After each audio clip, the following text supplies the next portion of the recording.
What's going on, guys? Unknown Player here, and today once again we've been talking about a bunch of stuff going down inside Destiny 2 recently, and of course some super interesting stuff Forsaken wise that Bungie have just revealed. So of course we have the new Solstice of Heroes event. There's actually quite a lot in terms of things they'll have you do to earn the rewards, so I want to kind of explain what it all means. Basically, I've been playing pretty much all day for hours, so while I was doing so I noted down a bunch of tips and kind of helpful info that a lot of people still don't know about the event, how to upgrade the armor, stuff like that. On top of that, we of course also have some new loot rewards, some new exotic items and things to look at inside the game. And then Forsaken wise, Bungie dropped some pretty noteworthy information that I want to kind of pick apart, most notably about Prince Uldren, the Queen, Cayde 6, and of course some other random bits of news as well. So as always, if you do enjoy the video and want to support the channel, you can do so by clicking the like button down below, and let's get into it. So talking about Forsaken, Bungie showed off a new trailer with a couple new shots they haven't seen before of the campaign and stuff like that. It was mainly about the collector's edition and this kind of new version of Destiny. In this trailer though, you can see a few more shots of this cutscene which hasn't yet been shown off to the public. It was shown of course at E3. That's the one that I played. It's the very ending of the first campaign mission, and these parts are actually new to even me, so this wasn't in the build that I played. I haven't seen what happens right after you pull the trigger, and this is what happens apparently. So you can see Uldren walking towards this room with all the barons filled inside it, and also he offers a very cheesy kind of villain line about the darkness. He said how the line between light and dark is very thin. Do you know what side you're on? With a very evil smile at the end, so a very typical evil bad guy, I guess. Normally when villains say this, it kind of implies they are on the dark side or part of the darkness. In this case, they don't think it is the darkness, so they think they're kind of on the good side even though it's the darkness. But either way, the Fallen and especially the barons are obviously not the good guys, and he's teaming up with them, using them, he's working with them, and of course killing Cayde 6, who is also a good guy. So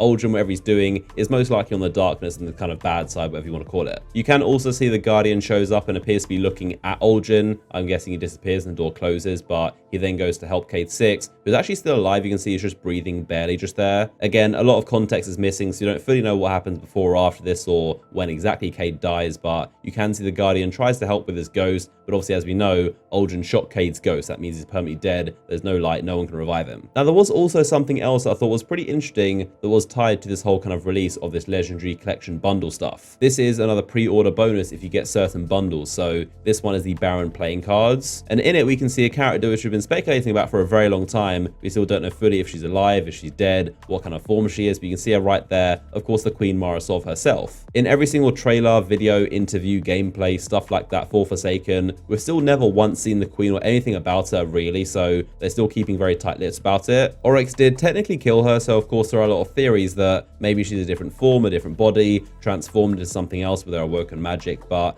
as you can see, she is still looking like this, the same Queen we've seen before. As you can see, Uldren Sov is the new and upgraded version with his new outfit. This is the same new version inside Forsaken, so this would be the same version we see of Marasov inside the game as well. But I thought it was pretty interesting that this was literally our very first look at the Queen ever for this DLC or any promotion. The first time we can see her, she's still the same old Queen, and this is, I guess, what she looks like. So now we're going to talk about what's going on inside Destiny 2. Quite a lot of things, and again, quite a lot to keep track of. So I want to break it all down, what it all means, new exotics, new loot rewards, how to upgrade armor, and of course a bunch of tips from myself as well. Like I said, as I was playing, I basically went through and wrote down a bunch of things I noticed on how to kind of do things faster and be more efficient, shortcuts and best ways to grind stuff. The first thing that's pretty cool is that you do actually go to a brand new area inside the last city to begin the Solstice events. That's where you speak to Akura. I don't think it's a reused area from the campaign. I'm pretty sure anyway. I don't recognize it, but either way, it's a very cool space. Kind of wish you could do more here, but that is where you begin the campaign. Of course, after that is going to lead you to a campaign mission, but the Redux version for this event. So they're basically like express versions with more enemies, more interesting kind of yellow bars, and the kind of long tedious parts cut out. Now after that, of course, you're going to get the green armor set, and this is the lowest tier kind of basic entry level, which you're then going to upgrade to blue set, to purple, and then you can masterwork that as well. The purple or legendary armor is what's going to drop at 400 or 405. So that is what you want. That's kind of the end game here, but it's gonna be quite a grind up until that point. So once you've done all the challenges and requirements for each piece, as you can see, it's completed for all of them. So now you can upgrade it to blue. You're pretty much going to go up to the statue, and then it says strengthen your resolve, which is to kind of upgrade it, and then that should give me a full set of blue gear. This is basically the mid-tier kind of restored armor set. Not quite there yet, but definitely a lot better than it was before. One of the best things though is of course the light level is now much higher. So this gear is 350, which means with the 385 weapons, you can be 365 around there. So this set is pretty similar, but instead of being based around elemental orbs, which again I'll talk about in a second, this one is mainly around getting solo weapon kills, grenade kills, melee kills and also super kills as well. It does also want you to do all 5 of the campaign redux missions again. So you have to do it again for the blue set, then again for the legendary set. So it's quite a lot of missions. And then the last requirement is tied to endgame activities. So Nightfall, Heroic Strikes, Crucible Wins, Adventures, and also Challenges. Now, of course, as typical with any live event, this is very much tied to Eververse. So there's a bunch of stuff inside here, these engrams. So you get one for free on, I'm pretty sure, every character. So you get that thing of glow. And if we apply that, it's going to apply the glow to my character. You can see right there. And I'm pretty sure it also glows a lot brighter if you equip the same matching subclass. So of course I'm an Archrider, so it's doing that. But if I change it to this one, it should, yeah, there you go. So it's dimmer. So a pretty random thing there, but that is basically how the glow kind of ornament chroma thing works. If we get these out of the way, I do have some of these, which I've got through grinding the game pretty much. And also these are similar to the Crimson Days and the Dawning. So these are on a knockout list. So that's pretty cool. The Grey Nitrate for the Ceros Regime, a Ghost Shell, a Solar Effect, and a Sassy Taunt. So you can see the knockoff system in action. This one's got a check mark next to it, and it means a higher chance of getting these now. But of course, these engrams also diluted with a bunch of sparrows and ghosts and stuff like this. So these also kind of add to the loot pool. Haven't actually seen these yet. So we've got the Beach Header for the Merciless, which is finally not a very plain looking one. We have Grey Nitrate, which is the one that I just got for the Ceros Regime when it was to load. Basically a carbon fiber look. I think I prefer the one that makes it look like the old Destiny 1 Ceros though, the kind of red and white one. We have Raging Lepus for the Jade Rabbit, which is actually really cool looking. This is definitely the best one so far. You got like an Angry Rabbit down there, but this one's actually really nice. Definitely my favorite version of the Jade Rabbit. And then we have a Sudden School for the Sturm Hand Cannon. So this one's all rusty and kind of like deformed, almost if you left in the rain for a long time, but there you go. That is the Sturm. Like I said, these are all the glows, so one for each element. I'm pretty sure once you get it on one character, it does it for all the others. So Titan, Warlock, all the same. We have the Fishing emote where he basically reels something back. Takes quite a long time, this one.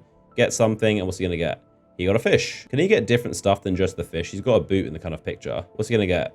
Oh, we got, what is that? Oh, is that Callus's head? That's actually pretty cool. You get something different every time. Wonder how many possibilities of stuff he can pick up. That is a boot, so that's the picture. This has me curious now. He just pulled out Callus's dead robot head. I want to know what else there is. And he got a fish again. Imagine if there was like a 0.01% chance that he pulled out something just weird and crazy, like some super rare thing. And he got a fish again. So I guess it's just the Callus's head, a fish, and a boot. 3 very, very strange and I think unrelated items. I have no idea what those 3 items have to do with each other, but that is the emote. And then we have the Festival Dance, which is this, pretty much self-explanatory. In terms of sparrows and ghosts, we have actually not that many, which is quite cool to see. Normally you have like dozens of these things which just clog up the RNG, and again gives you a less chance of getting the stuff that you want. And again, you've got the knockout system, so these 2 are done, they're crossed off. Even if I get rid of them, those are done, and I've got a great chance of getting these that I actually want. We can now preview the trail of these things, so you actually can't see it because it's so big on the screen. We have the Blacklight Razor, which is probably gonna be quite cool. This is like a blue light, I guess. The Predator Ghost Shell, which is very, very cool looking. This thing's actually really awesome. The Archipelago Pitch, if that's how you pronounce it. I think it's based off a football or a soccer ball. I'm not normally a fan of the round ghost shells, but this thing actually looks pretty cool. So that's something you see on Star Wars, like in the Death Star or something. And then we've got 2 new shaders with the event, which I can already tell look absolutely hideous. Yep, I was right. That is completely disgusting. Malachite's gold. I feel like this is not going to look any better. It's brown and green. It looks, yeah, it's just weird. Can we just get super black, please? That's all I want. Just a super black shader, plain black. All I want. So now I did want to run through a bunch of tips and kind of useful advice that hopefully some of you can pick up on in terms of getting the green gear into blue. So of course, one of the main things to grind for is elemental orbs. So these are of course things you get from using elements of that type, and they drop from enemies or have a chance to. What could be one of the most time consuming ones is the strike orbs. So generating a bunch of orbs inside strikes and collecting them. The simple answer is actually to not do normal strikes, but instead do the nightfall. So you can actually go in by yourself or with teammates. It's gonna be a little bit faster with teammates. But the key is that majors or yellow or orange bar enemies, those drop a bunch more orbs than regular ones. So there's a bunch of those in the beginning of this week's Nightfall, the Pyramidion. You can literally go in there, just load up the normal regular version, go to the very opening area with the plates, kill enemies, they drop a bunch of orbs, and kind of rinse and repeat. In like a minute, right here, as you can see in this gameplay, I got about 10%. So do that 10 times, about 15 minutes. You can get this done so quickly as opposed to hours in strikes. In terms of the orbs that require no specific location or area, the Leviathan Underbelly is a really good location. So